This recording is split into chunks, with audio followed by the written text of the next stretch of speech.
জীবনে কখনো হতাশ হবেন না। জীবনে যাই হয়ে যাক না কেন কখনো হতাশ হবেন না। মনে রাখবেন আল্লাহ আপনার রব, আল্লাহ আপনার সাথে আছেন ইনশাআল্লাহ। এই সমাজ আপনাকে যেভাবে শেখায়, কিভাবে শেখায়, এই যে স্কুল, কলেজ, ইউনিভার্সিটি, চাকরি, বিয়ে, সন্তান প্রতিপালন, আর তারপর ইন্না লিল্লাহি ওয়া ইন্না ইলাইহি রাজিউন, এই তো শেখায় নাকি?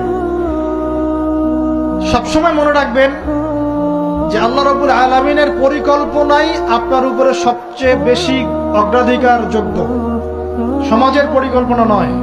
পরিবার আপনাকে চাপ দিচ্ছে, চাকরি পাস না, পড়াশোনা করিস না, হ্যাঁ পড়াশোনায় কেন তুই 80 নম্বর পাইলি না, কেন চান্স পেলি না, কবে চাকরি পাবি, কবে আমাদেরকে দেখবি, খাওয়াবি, পড়াবি, এই যে চাপগুলো চারপাশ থেকে আসে কিনা?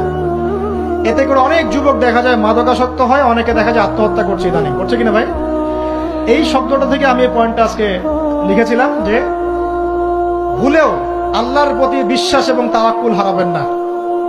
সমাজ যেভাবে শেখায়, সমাজ চারপাশে যে চাপ আপনাকে দিচ্ছে, এই চাপে নিজে গা ভাসিয়ে দিবেন না। আপনি আল্লাহর কাছে দোয়া করবেন, আল্লাহর কাছে পথ চেয়ে নিবেন এবং আল্লাহর প্রতি তাওয়াক্কুল ভরসা করবেন। কখনো আত্মহত্যার পথ বেছে নিবেন।